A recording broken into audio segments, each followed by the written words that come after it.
एक बार की बात है, जादूपुर नाम के गांव में करतब दिखाती एक औरत एक रेड्डी के लिए गांव में आती है। आइए आइए मेहरबान कदरदान, खाइए रोहड़ा के ताजे ताजे केले, कभी खाए नहीं होंगे ऐसे केले, पीले पीले केले खाइए। ये कहकर रोहड़ा हाथों में 4 केले लिए उन्हें सर्कल में जोर जोर से हवा में उछालती हुई करतब दिखाती है, जिसे देखकर आसपास के सारे बच्चे अपने अपने मम्मी पापा से उस औरत के पास जाने की जिद करने लग जाते हैं। पापा ऐसा तो सर्कस में बॉल से होता है ना, ये आंटी तो केले से कर रही है, चलिए ना पापा देखते हैं। रोहड़ा एक पतली सी तार पर चलती हुई केलों से करतब दिखाती है। आते जाते सभी लोग बाहर रुककर उसके करतब देखते हैं और वाह वाही करते नहीं थकते। जैसे ही एक आदमी पास आकर उसे पैसे देने लग जाता है, तब वो कहती है, अरे नहीं नहीं साहब, मैं करतब तो बच्चों के मन को बहलाने के लिए करती हूँ, धंधा तो मेरा केले का है। पीछे देखो मेरी रिड्डी, जो भी मेरे केले खाएगा मेरी तरह चुस्त दुरुस्त और तंदुरुस्त हो जाएगा। पता चलता है क्या कि मेरी उम्र 55 की है। अरे पर ऐसे ठंड के मौसम में कोई केला क्यों खाएगा? ये ऐसे वैसे केले नहीं है साहब, ये शरीर में गर्मी देते हैं, ठंड को दूर भगाए जो भी रोहिणा के केले खाए। पापा अगर मुझे केले नहीं मिले तो मैं घर नहीं जाऊंगी। तभी उसके पापा कहते हैं कि बेटा केले ठंड में कभी गर्मी नहीं देते। ये सब कहने की बातें हैं, सामान बेचने का तरीका है इनका।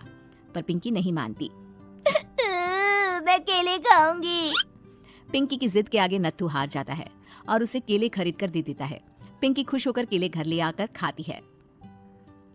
अब मैं भी करतब करूंगी, कितना मजा आएगा, जादुई केले। पिंकी पहला केला खत्म भी नहीं करती कि वो बेहोश हो जाती है। दूसरे केले से एक काला धुआं आता है और रोहड़ा चुड़ैल बनकर बाहर निकल आती है। मेरे भूतिया केले बच्चे न खाए, ऐसा हो ही नहीं सकता। जादूपुर वालों, कब तक बचोगे? आ गई हूँ मैं रोहड़ा, जिसका कोई नहीं कर सकता सामना।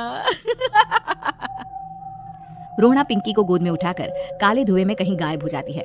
शाम के वक्त नत्थू घर लौटता है और पिंकी को घर में ना पाकर उसकी माँ से कहता है, माँ पिंकी कहाँ है? अरे बेटा, उसे तो तू सुबह करतब दिखाने ले गया था ना, फिर कहाँ वापस आए तुम दोनों? मुझे लगा तू उसे अपने साथ मंडी ले गया होगा। हे भगवान, मेरी बच्ची कहाँ गई? मैं उसे घर ही तो छोड़कर गया था माँ। नत्थू गांव के घर कोने में अपनी बेटी को ढूंढता है, पर उसे वो कहीं नहीं मिलती।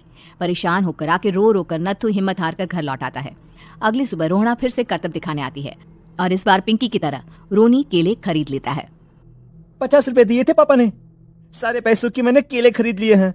अब मैं भी आंटी की तरह ही करतबबाज बन जाऊंगा। यही सोचते हुए रोनी केले खाता है और पहला अकेला केला आधा खत्म भी नहीं करता कि चुड़ैल उसके सामने आ जाती है। मेरे साथ चलने का समय आ गया है रोनी। ये तो बस शुरुआत है। अब इस गांव के सारे बच्चे धीरे धीरे मेरे कब्जे में होंगे, एक बच्चा भी नहीं बचेगा। ये कहकर रोना रोनी को गोद में लेकर काले धुएं में अदृश्य हो जाती है। इसके बाद हर रोज गांव में से कोई ना कोई बच्चा गायब होता, पर ऐसा क्यों हो रहा है किसी को भी समझ में नहीं आ पा रहा था। रोज की तरह अपनी बेटी पिंकी की तलाश में नत्थू गांव के एक तालाब के पास बैठा रो रहा था। कहाँ गई मेरी पिंकी? शकुंतला के जाने के बाद एक वही तो मेरा सहारा थी। अरे उसकी आत्मा कोस रही होगी मुझे कि मैं अपनी बच्ची को संभाल भी नहीं पाया।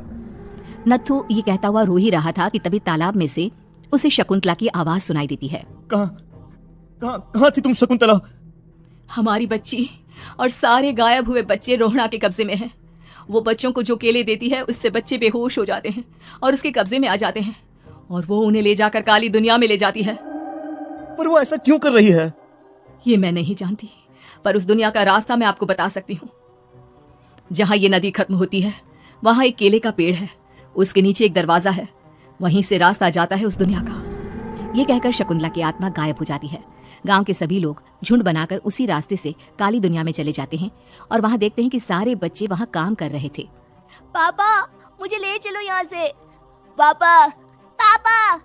सभी बच्चे अपने मम्मी पापा से लिपट जाते हैं। तो तुम लोग यहाँ तक आ गए? क्यों हमारे बच्चों को पकड़ लिया तूने? तुझे शिकार ही बनाना है तो ले, हम सब आ गए हैं, हमें खा ले। नहीं, मुझे बच्चे चाहिए, मेरे बच्चे के बदले तुम लोगों के बच्चे। क्या मतलब? मैं इसी गांव में रहने वाली एक औरत थी। केले की चोरी के इल्जाम में मेरे बेटे को गांव वालों ने इतना मारा कि वो मर गया।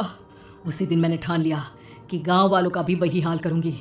कुछ दिन बाद बेटे के चले जाने के दुख में मैं भी मर गई और मेरी भटकती आत्मा एक चुड़ैल बन गई। और फिर मैंने बदला लिया तुम सबके बच्चे छीनकर। बर्दाश्त नहीं कर पाए ना, सोचो मुझ पर क्या बीती होगी। हमें माफ कर दो रोना, पता नहीं है किसकी गलती थी पर हम सभी माफी मांगते हैं। हमारी खुशियां लौटा दो, तुम भी तो एक माँ हो। गांव वालों की बात सुनकर रोना का मन पिघल जाता है और वो बच्चों को छोड़ देती है। उसके बाद काली दुनिया बच्चों के लिए जादुई दुनिया बन जाती है। अब कोई भी कभी भी वहां आ जा सकता था।